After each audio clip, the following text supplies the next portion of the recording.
La saison 1 de Fire Force commence en montrant un vieil homme dans un métro se dirigeant à grande vitesse vers l'une des stations de métro.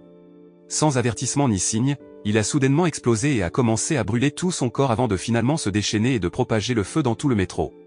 Lorsqu'il est arrivé à la station suivante, le métro dans lequel il se trouvait était déjà en feu, faisant courir la peur à tous les passagers de la station.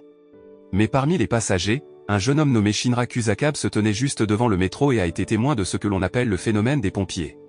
Peu de temps après, les pompiers spéciaux ont éteint le pompier qui sortait du métro. Au même moment, Shinra a vu de loin une lampe sur le point de tomber sur une nonne, alors il a rapidement libéré la puissance de sa flamme pour sauver la nonne. Il se présente alors aux pompiers spéciaux comme un nouveau membre de la 8e division qui rejoindra prochainement les pompiers spéciaux.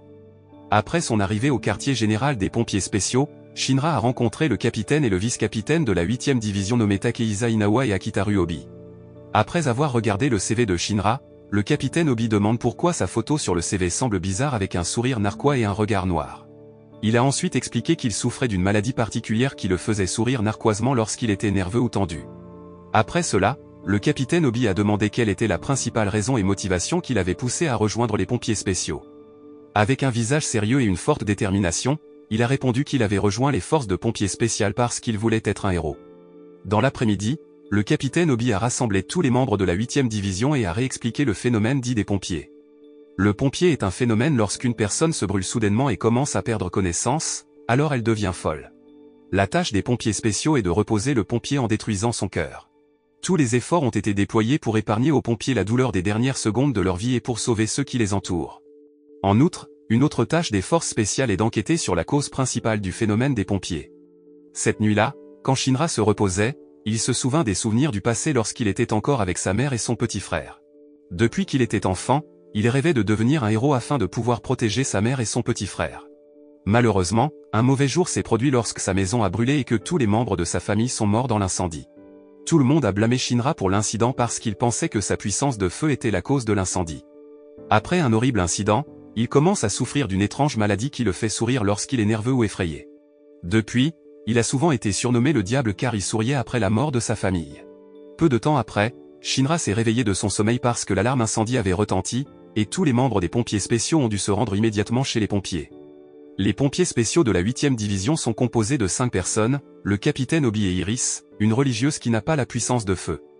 Ensuite, il y a le vice-capitaine Inawa et une membre féminine nommée Makiose, qui ont le pouvoir du feu de 2e génération, où ils ne peuvent que contrôler le feu sans pouvoir créer du feu.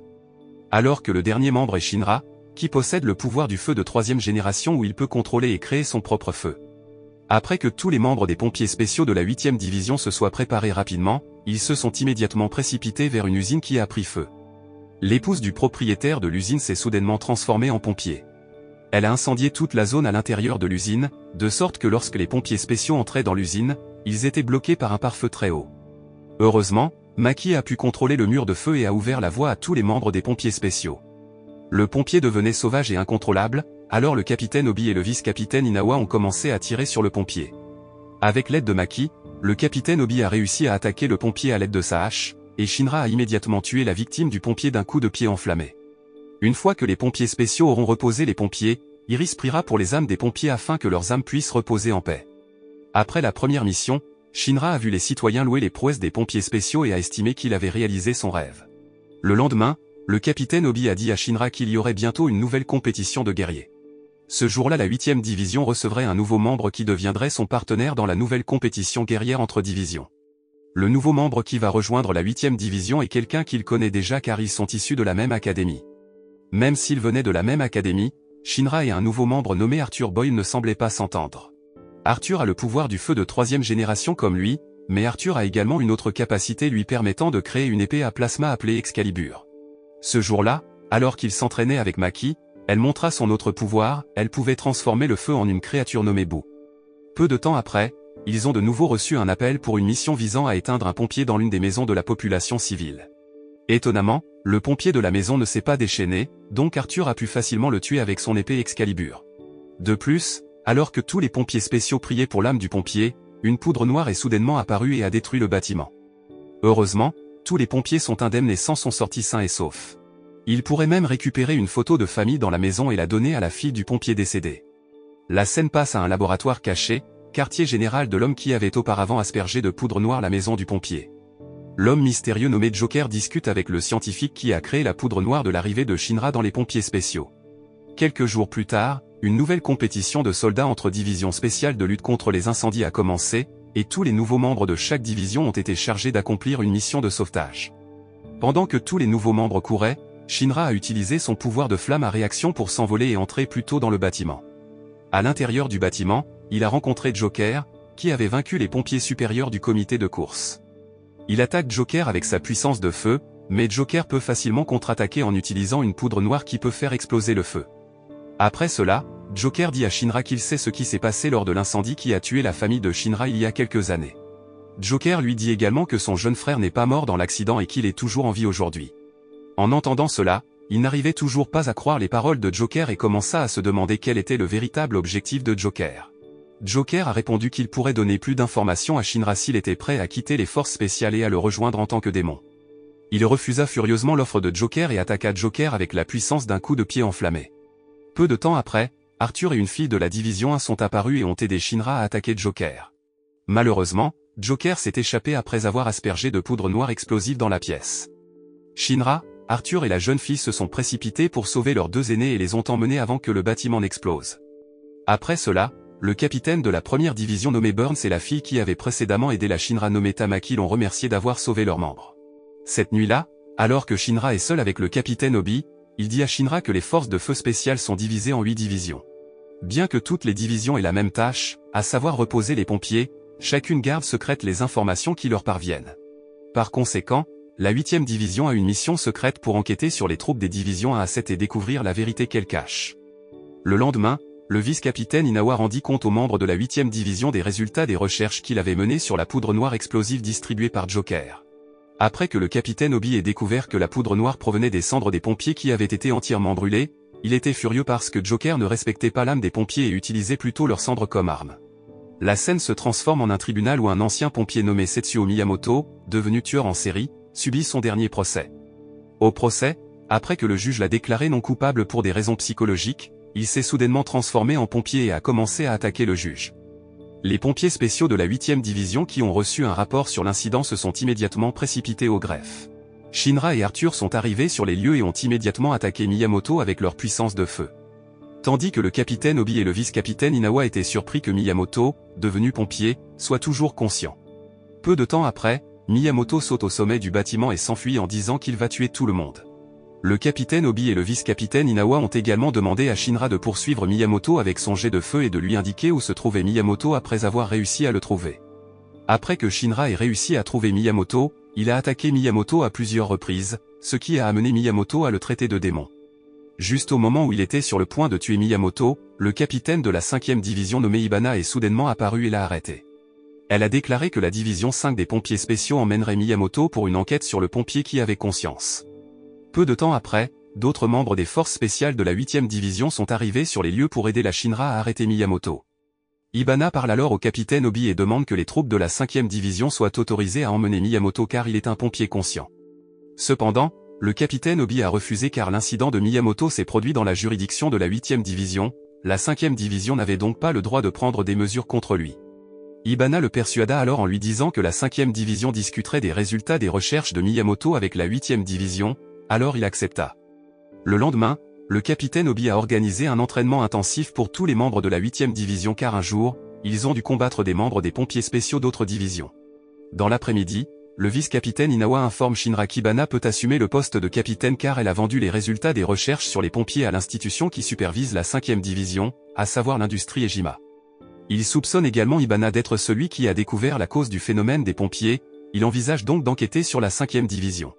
Cette nuit-là, Shinra a appris qu'Iris avait disparu, alors ils se sont précipités pour la retrouver. Il s'est avéré qu'elle s'est rendue seule au quartier général des pompiers spéciaux de la 5e division pour rencontrer sa sœur, Ibana. Elle a essayé de réveiller Ibana en disant que sa pratique de recherche sur les pompiers pendant tout ce temps était mauvaise et contraire aux règles. Cependant, Ibana ne voulait pas entendre ces paroles et a plutôt brûlé les vêtements qu'elle portait, affirmant que son travail de nonne dans la brigade spéciale des pompiers était inutile.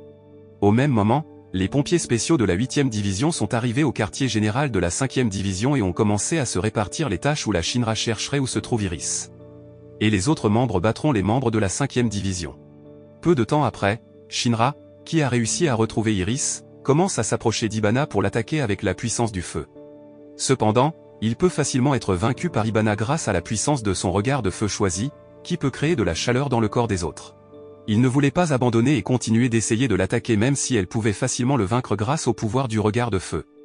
Ibana a un autre pouvoir plus puissant qui lui permet de créer des cerisiers avec des fleurs chaudes qui peuvent brûler la peau. Heureusement, Shinra a pu survivre à toutes les attaques qu'elle a lancées grâce à sa forte détermination. Shinra s'est rapidement rapproché d'elle et l'a frappée au visage pour lui faire prendre conscience de ses erreurs. Après avoir vaincu Ibana avec succès, il a dit qu'il deviendrait son amie si elle était prête à devenir une meilleure personne. Il a également déclaré qu'il aiderait toute personne en difficulté et ayant besoin d'aide, car son rêve est de devenir un héros. Le lendemain, les pompiers spéciaux, divisions 5 et 8, se sont réconciliés après s'être battus auparavant en raison de divergences de vues sur la méthode de recherche des pompiers. Dans l'après-midi, Ibana a dit au capitaine Obi qu'elle aiderait personnellement la 8e division à enquêter sur la cause du phénomène des pompiers. Elle a expliqué que la dure gifle de Shinra lui avait fait prendre conscience de ses erreurs, et que voir sa détermination à devenir un héros lui avait donné envie de retourner combattre le crime ensemble. Après cela, Ibana a parlé des résultats des recherches qu'elle avait effectuées jusqu'à présent. Elle a découvert que les causes des incendies chez les humains dans ce monde sont différentes car il existe des cas où des incendies surviennent à cause des actions de quelqu'un. Elle soupçonne que l'un des cas provoqués par des pompiers s'est produit dans le district de Shinjuku, qui relève de la juridiction de la 1re division. Le lendemain, le capitaine Obi trouva un moyen d'enquêter sur les pompiers spéciaux de la 1re division. Il enverra Shinra et Arthur à tous les soldats novices pour participer à l'entraînement effectué par les troupes de la 1re division. Dans cette affaire, le capitaine Obi confie une mission secrète à Shinra et Arthur pour enquêter sur les personnes de la division insoupçonnées d'être capables de créer le phénomène humain du feu artificiel. Pour aider à mener à bien la mission, Ibana enverra également des soldats d'autres divisions afin que la 1re division ne soupçonne pas les membres dépêchés de la 8e division. Elle envoie un jeune homme nommé Toru Kishiri, membre de la 5e division, et une femme soldat de la 2e division. Après être arrivé au quartier général de la 1re division, Shinra et les autres ont rencontré le capitaine Burns et 3 autres représentants de la division nommés Karim Flamme, Lee et Reka. Après que le capitaine Burns les ait salués, il leur a d'abord permis de se reposer. Cependant, Shinra les invite avec enthousiasme à se battre sous prétexte que le capitaine de la 1re division peut juger de leur capacité. Il a également déclaré que s'il parvenait à battre le capitaine Burns lors de cet entraînement, il voulait lui demander quelque chose. En entendant cela, le capitaine Burns accepta le défi de Shinra et demanda à Reka de superviser leur entraînement. L'entraînement au combat en duel est lancé par un nouveau membre de la 2e division nommé Takeru Noto, qui a l'air timide mais peut créer des balles de feu. Le vice-capitaine Karim peut facilement éliminer toutes les balles de feu de Takeru à l'aide du dispositif de cloche de congélation qu'il a créé afin que Takeru soit déclaré vaincu. Lors du prochain duel, Shinra et Arthur affronteront de front le capitaine Burns dans une bataille à 2 contre 1. Le capitaine Burns peut facilement bloquer l'attaque à l'épée Excalibur d'Arthur, et le coup de feu de Shinra est également bloqué avec succès par lui. Shinra a également commencé à tirer des coups de pied dans toutes les directions, mais il n'a pas bougé avec toutes les attaques. D'un autre côté, le capitaine Burns pourrait facilement vaincre Shinra en l'envoyant voler au loin sans même avoir à bouger d'où il se trouvait. Le temps a passé, Shinra et les autres nouveaux membres ont maintenant suivi une formation de 5 jours, et la formation se poursuivra le mois prochain. À l'heure du déjeuner, l'état-major de la 1re division reçoit un appel au service lorsque l'alarme signalant l'apparition des pompiers se déclenche. Shinra et Arthur sont chargés d'accompagner le vice-capitaine Karim pour reposer le pompier.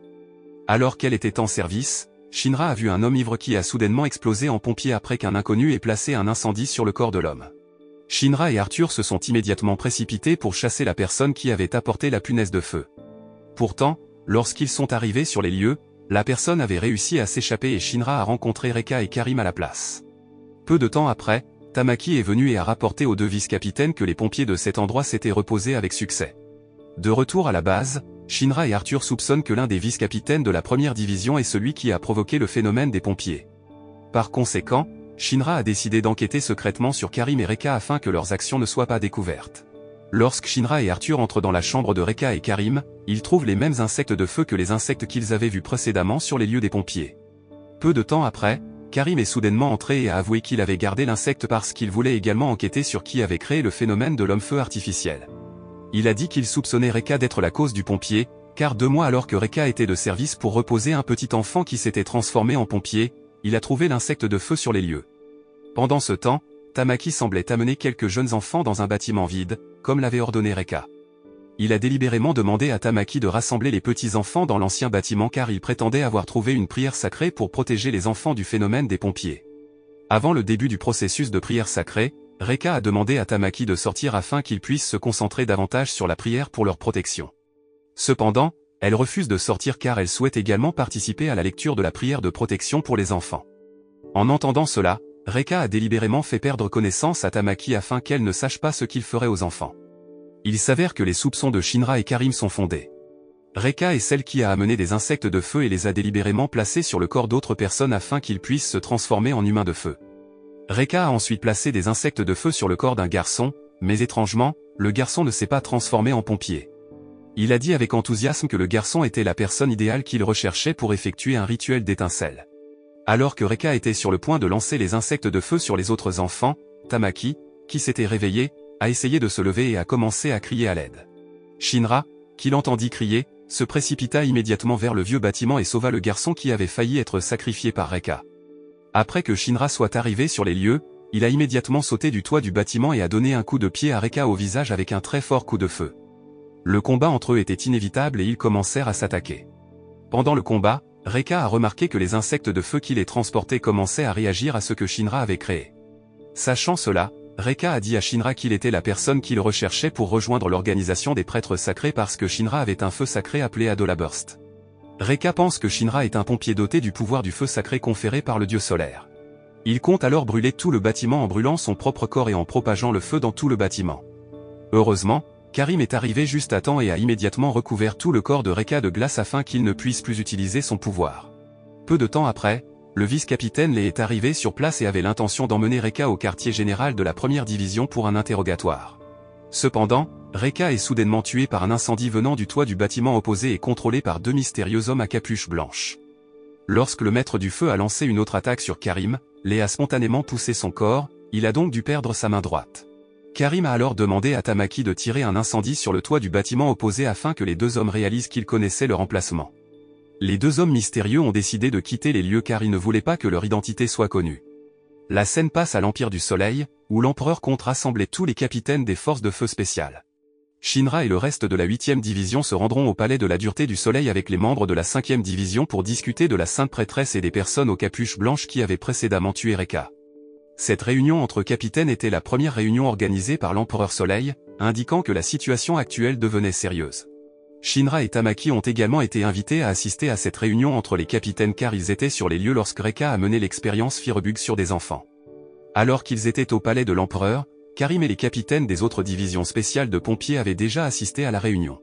Peu de temps après, l'Empereur solaire nommé Rafle III a appelé tous les capitaines à se rassembler pour attraper les traîtres, à savoir le groupe des Saints Prêtres. Cependant, le capitaine de la 7e division nommé Benimaru a rejeté le projet car, jusqu'à présent, il n'avait jamais fait confiance à l'Empire et il n'a rejoint les forces spéciales que par sentiment de nationalisme.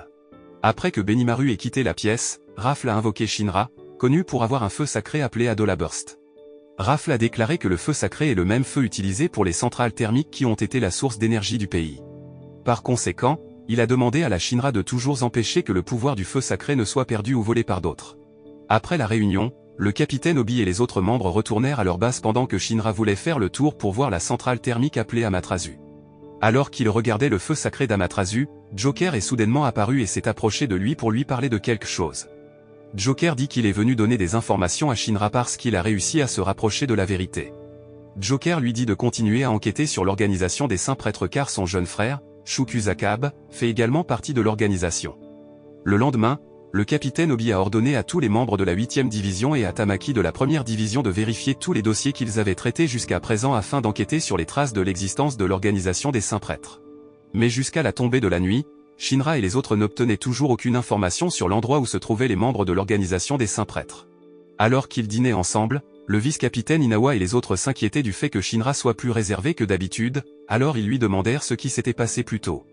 Il raconte ensuite sa rencontre avec Joker et tout ce que Joker lui avait dit auparavant.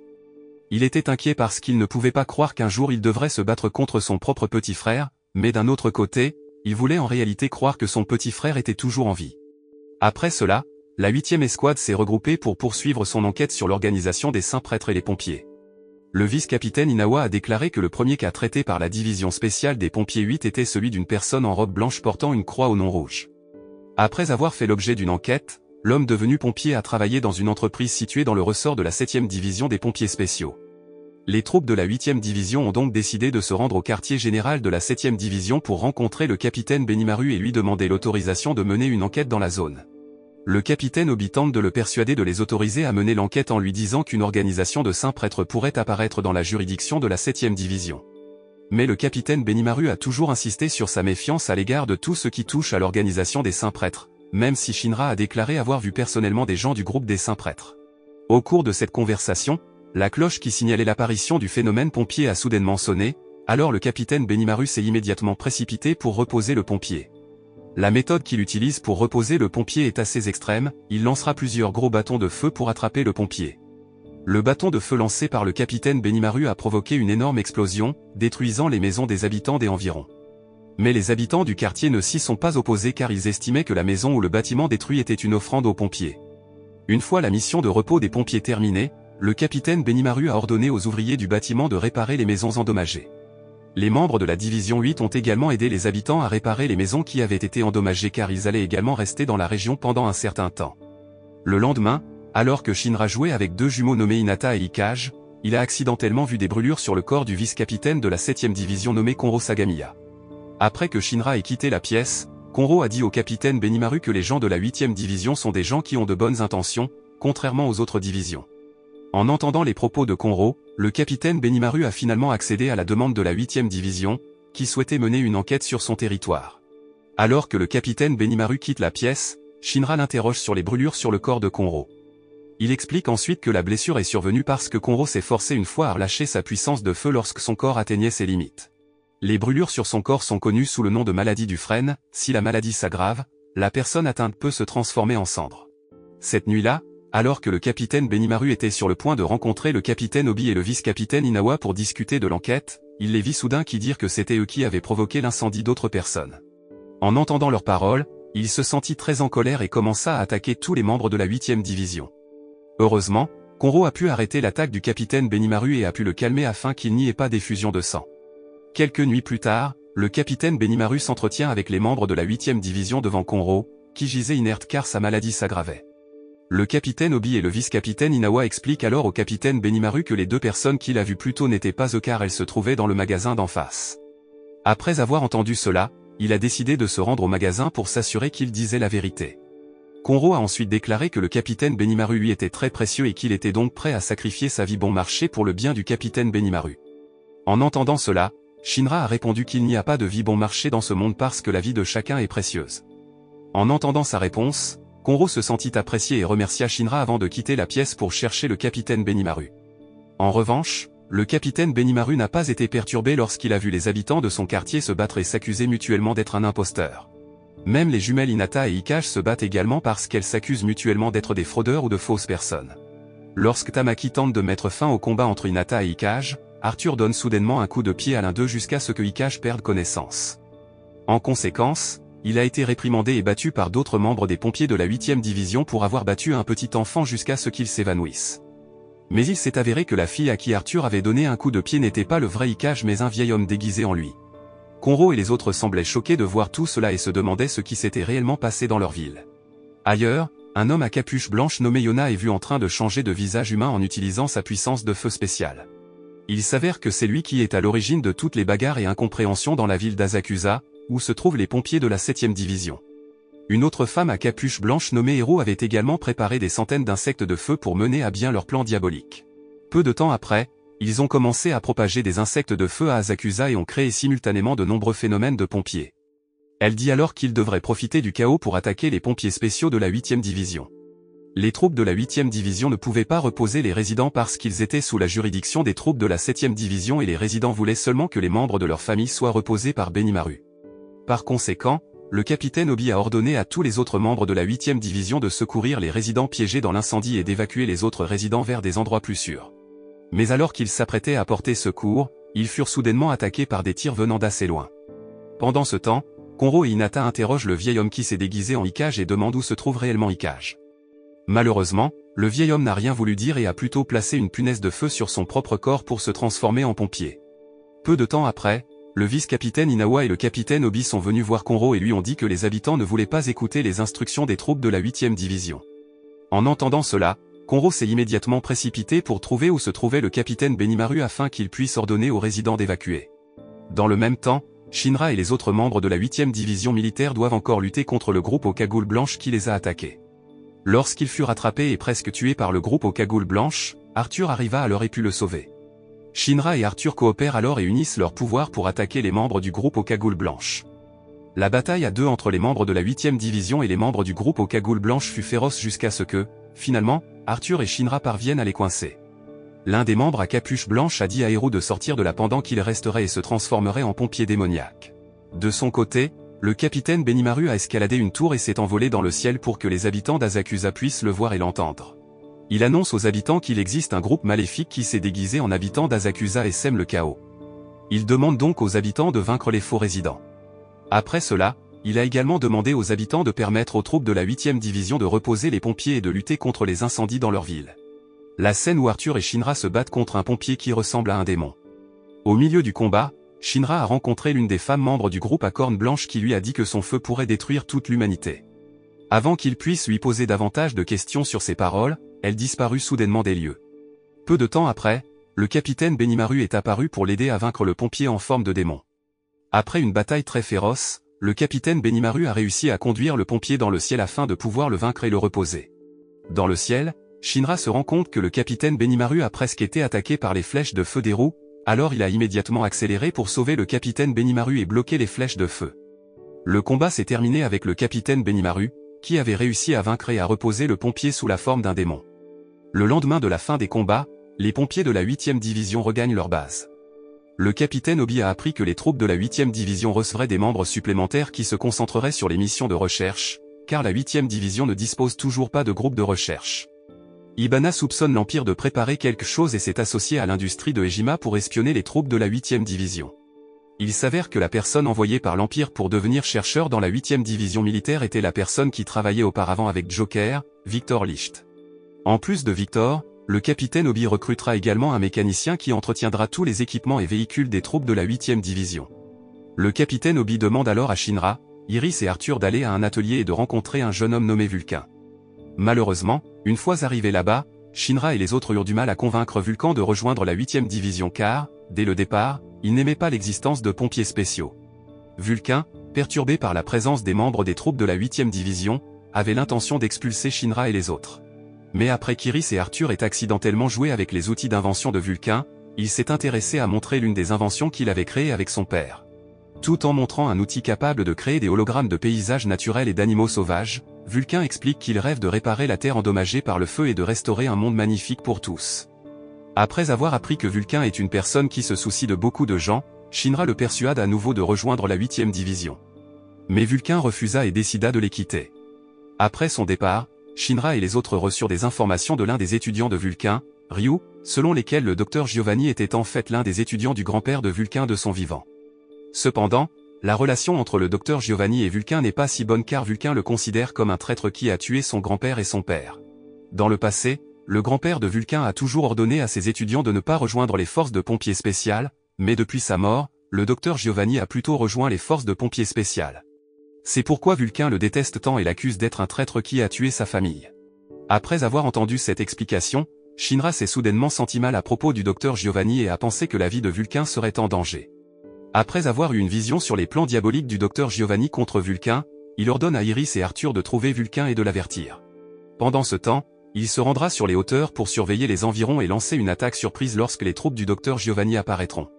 Quand Iris et Arthur prévinrent Vulcain, au début, il ne les crut pas, mais après avoir vu les nombreuses troupes à capuche blanche entourant son atelier, il les crut immédiatement.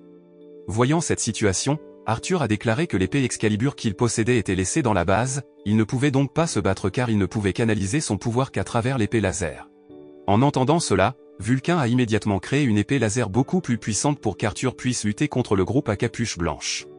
Avec une puissance de lumière beaucoup plus grande, Arthur pouvait faire exploser toutes les troupes à capuche blanche car il s'est avéré que les troupes n'étaient que des ombres et qu'il n'y avait que 2 personnes réelles.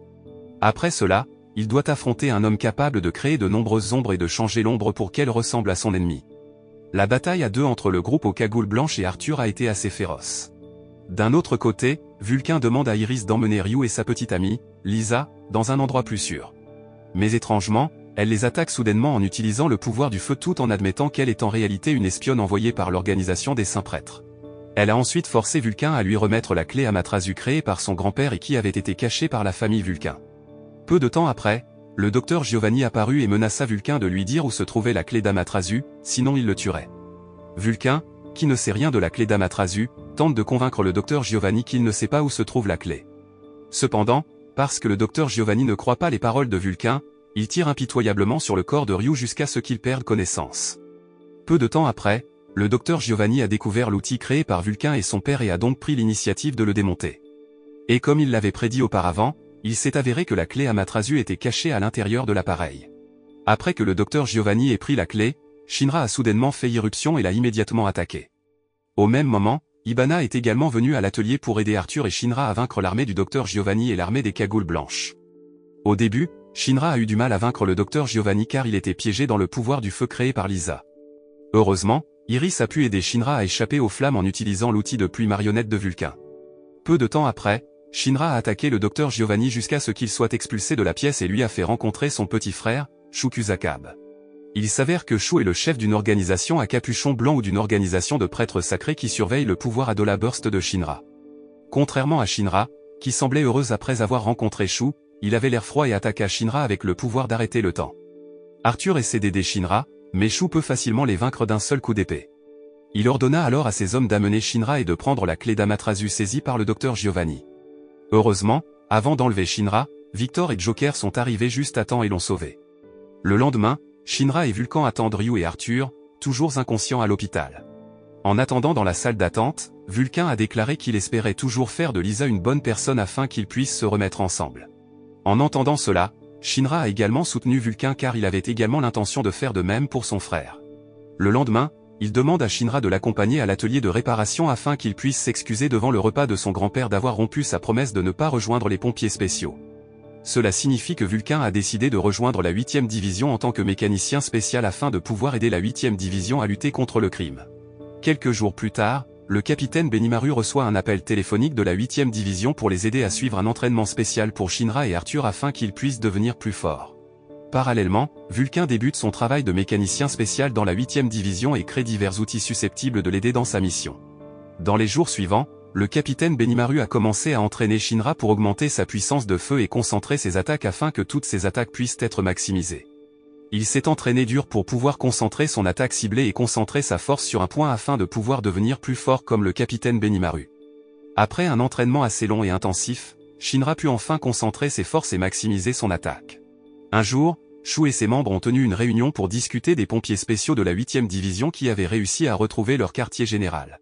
Il a demandé à ses membres de ne pas monter la garde car l'un des membres de la 8e division était celui qui avait le pouvoir d'Adora Link. D'autre part, les troupes de la 8e division se rassemblent pour planifier une attaque contre le siège de l'organisation des Saints Prêtres dans un endroit appelé le Nether. Victor explique alors que le Nether est situé sur une ligne de métro abandonnée depuis longtemps en raison d'un incendie. Le lendemain, tous les membres des pompiers de la 8e division sont partis vers le Nether avec un équipement complet pour attaquer le quartier général du Saint Prêtre. Après être arrivés dans le Nether, ils sont immédiatement entrés dans le tunnel du métro avec l'aide de l'éclairage des créatures de feu de Maki. Mais dès qu'ils sont entrés dans le tunnel, une fumée blanche est soudainement apparue et a séparé tous les membres des troupes de la 8e division. Une fois la fumée blanche dissipée, Vulcain et Obi affrontèrent les docteurs Giovanni et Lisa. Au même moment, Iris et Tamaki devaient se battre contre un membre de la Sainte Prêtresse nommé Asso. Ailleurs, Maki doit affronter deux membres de la Sainte Prêtresse, dont l'un peut créer des ombres. Même si elle devait affronter deux personnes à la fois, elle pouvait toujours vaincre leurs attaques en utilisant certains des outils créés par Vulcain. Dans le même temps, Tamaki et Iris ont également réussi à vaincre Asso grâce à leur tactique géniale et leurs attaques combinées. Dans une autre partie du tunnel, le vice-capitaine Inawa se bat contre Eru tandis que Shinra tente de sauver Victor, qui a failli être tué par l'un des membres de la Sainte Prêtresse. Après une bataille très féroce, le vice-capitaine Inawa a finalement vaincu Eru avec un feu très puissant. Mais juste au moment où le vice-capitaine Inawa fut pris au dépourvu et commença à manquer d'énergie, deux autres membres de la Sainte Prêtresse apparurent pour le tuer. Heureusement, Arthur arriva juste à temps pour sauver Hinata et vaincre leur ennemi. Retour à Vulcain et au capitaine Obi, qui doit se battre contre les docteurs Giovanni et Lisa. Ils ont également essayé de la persuader de revenir vers lui et lui ont fait comprendre que le docteur Giovanni ne faisait qu'utiliser elle. Mais au lieu d'entendre leurs paroles, elle a attaqué le capitaine Obi avec la puissance d'une corde à incendie. Heureusement, le capitaine Obi a surmonté l'attaque en utilisant un engin explosif créé par Vulcain afin que la puissance de feu de Lisa puisse être facilement dissipée. Lorsqu'elle faillit tomber parce qu'elle perdait le contrôle de son pouvoir, Vulcain se déplaça immédiatement pour la rattraper. En voyant la sincérité de Vulcain, Lisa se rend compte de son erreur et a l'intention de le retrouver. Malheureusement, le docteur Giovanni profite de l'occasion pour la prendre en otage et forcer Vulcain à tuer le capitaine Obi. Heureusement, le capitaine Obi avait utilisé une combinaison pare-balles sous son uniforme pour qu'il soit toujours en vie et qu'ils puissent attaquer le docteur Giovanni ensemble. Après avoir attaqué le docteur Giovanni avec l'arme qu'il a créée, Vulcain s'est immédiatement précipité vers Lisa, qui était déjà faible. Lorsque le capitaine Obi était sur le point d'attaquer le docteur Giovanni, il les avait déjà quittés car sa tâche consistant à réunir Shinra et Shu était terminée. D'un autre côté, Shinra avait réussi à retrouver Shu grâce aux traces du démon qu'il suivait. Au départ, il était heureux d'avoir rencontré Shu. Pourtant, le combat entre eux était inévitable car Shu a commencé à l'attaquer. Adoraling de Shinra s'est soudainement activé lors d'une bataille acharnée, et ils sont passés dans une autre dimension. Shu explique que les phénomènes du feu sacré et du feu humain d'Adora Burst proviennent de ce monde.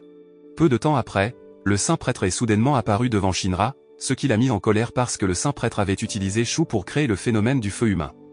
Mais avant qu'il ne puisse attaquer le saint prêtre, Shinra et Shu furent soudainement transférés dans leur monde précédent. La bataille acharnée entre eux s'est reproduite, où tous deux avaient une vitesse de déplacement extraordinaire. Au début, Shu semble supérieur à Shinra car il a le pouvoir de manipuler l'univers comme s'il pouvait arrêter le temps. Mais avec une grande détermination, Shinra a finalement pu contrecarrer son attaque en utilisant le pouvoir de la foudre aussi rapide que la lumière. Shinra peut même activer le lien Adora, obligeant Shu à revenir sur ses souvenirs du passé lorsqu'ils étaient encore une famille. Shinra a ensuite essayé de convaincre Shu d'être de retour avec lui en lui montrant des souvenirs de la famille de leur mère jusqu'à ce qu'il se mette à pleurer sans le savoir.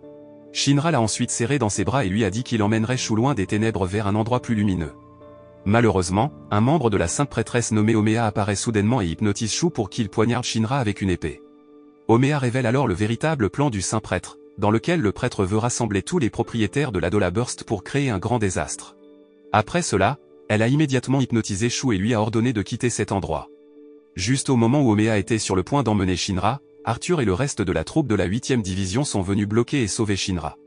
Après cela, les membres de la 8e division ont emmené Shinra, qui avait été grièvement blessé, au quartier général de la 6e division pour demander l'aide du capitaine Wang pour le sauver. Il s'avère que le capitaine Wang a le pouvoir de guérir les gens en utilisant le pouvoir du feu qu'elle transforme en serpent blanc. Quelques jours après avoir subi un traitement intensif, Shinra s'est finalement réveillé et a récupéré. Peu de temps après, le capitaine Burn se rend chez Shinra pour lui raconter ce qui s'est passé il y a 12 ans. Il explique qu'il s'avère que la personne qui a provoqué l'incendie il y a 12 ans était Shu, qui a soudainement activé le pouvoir d'Adora Burst. Alors que le pompier que Shinra a vu lorsque l'incendie s'est déclaré était sa mère, qui s'était transformée en pompier. Lorsque l'incident s'est produit, un membre de la sainte prêtresse est apparu et a contrôlé le pompier pour qu'il le ramène Shu. Le capitaine Burns a délibérément menti à Shinra en disant que Shu et sa mère sont morts parce qu'il voulait le protéger du groupe de saints prêtres. Le lendemain, Shinra dit au capitaine Obi qu'il a vu l'ombre du capitaine de la 4e division, Swashiro Ag, dans son Adora Link. Il a donc l'intention de rencontrer Ag pour enquêter. Shinra dit alors au capitaine Obi que le pompier qu'il a vu dans sa maison était sa mère, qui avait été transformée par Shu en pompier. Par conséquent, il est déterminé à trouver un moyen de rendre le pompier à un être humain normal. L'anime se termine. La morale que l'on peut tirer de cet anime est que lorsque les gens nous voient comme des monstres ou des méchants, nous ne devrions pas laisser toutes leurs opinions nous influencer. Parce que celui qui peut définir qui nous sommes vraiment, c'est nous-mêmes.